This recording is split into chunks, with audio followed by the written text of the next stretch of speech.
Hi there everyone, my name is the FPL Chairman and welcome to a new series on this channel, Must Buys.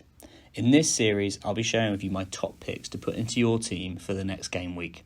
These are players that have really impressed me this game week, but also who I think have a great potential for future fixtures. We'll be looking at their overall performance in game week 1 and also why they are the right players to be putting in your team ahead of game week 2 and further on. I'll really be focusing on those players in the mid-range rather than those players, for example, like Haaland or Salah, as their price is not really accessible if you've only got a little bit of money in the bank, like $500,000 or $1 million. Julian Alvarez is the first player I think you should be putting into your teams. Manchester City convincingly saw off a newly promoted Burnley side in Friday's fixture with a 3-0 away win. We saw Julian Alvarez start in an advanced position, operating as a real playmaker with a lot of City's attacks coming through him. Julian Alvarez at the time of recording this is $6.5 million forward with only a 5.2% ownership, and in game week 1 secured 1 assist and 5 points. Now, although this may not be a massive points haul, I think he has a lot of upside potential.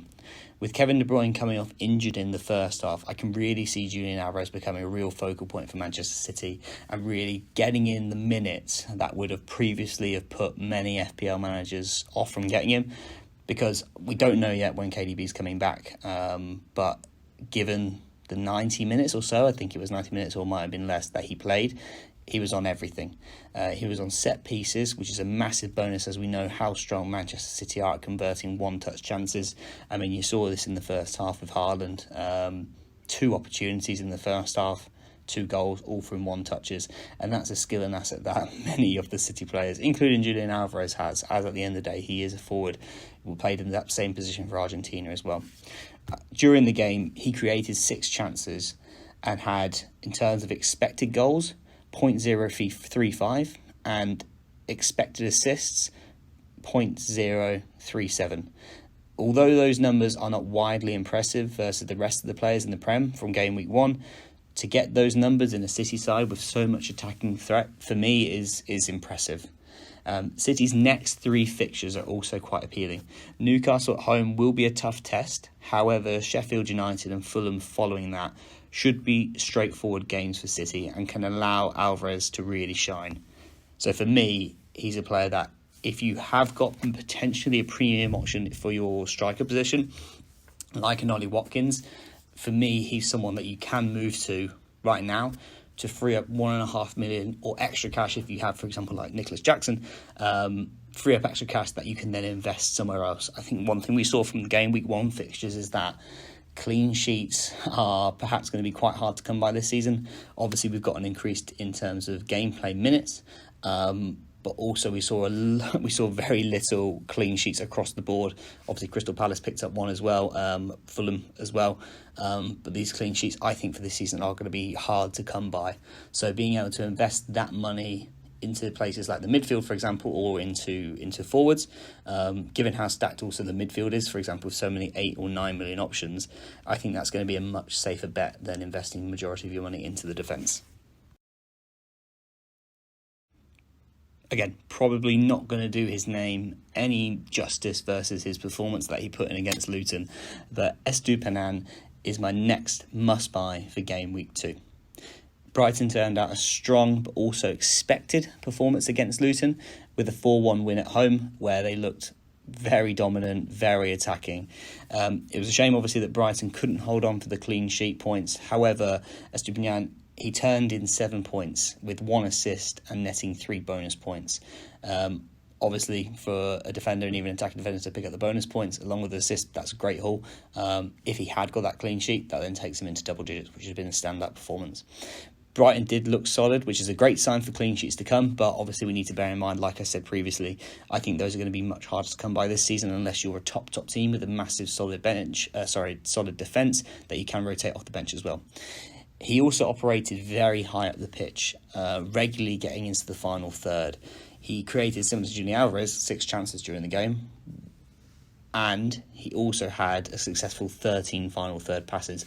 So for me, what that shows is that he is a massive attacking threat. I think if you saw the highlights or even watched the game against Luton, you would have seen him constantly running at the left, performing many overlaps or underlaps, and then cutting in on the right into the box as well. This highlights for me why he is such a must-buy at his price of 5 million. Even though at the time of recording this, which is Monday, he hasn't gone up in price, unlike the likes of Isak, I expect his price to climb. His link-up play with Matoma was great to see, and that partnership down the left-hand side for Brighton will pay dividends to FPL players who have him in your team. His expected assists for the game was 0.86, which was one of the highest for game week 1. Didn't go as far as some other players, but definitely up there in the top 10 players in terms of expected assists.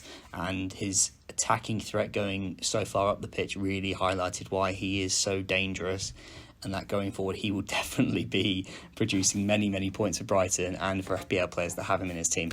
Not only that, when he got into that box as well, he actually had 3 shots versus Luton as well, and these shots looked decent. Obviously they weren't converted, but they looked good.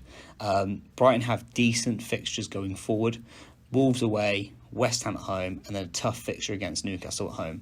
You could argue that Wolves away, difficult to go to the Molineux, West Ham at home, again, don't know how strong West Ham are going to be this season, with obviously losing Declan Rice, but the way Brighton played and how attacking they were, I think they will do very well, and I think Asputan will be a very easy set and forget player. So if he's not in your team, definitely get him in. I know his ownership is very high. I think he's in one of every 2 FPL teams with above 50% ownership, but if you are in that 50% cohort that doesn't have him in, I would definitely be looking to pick him in. The final player to go through is James Maddison.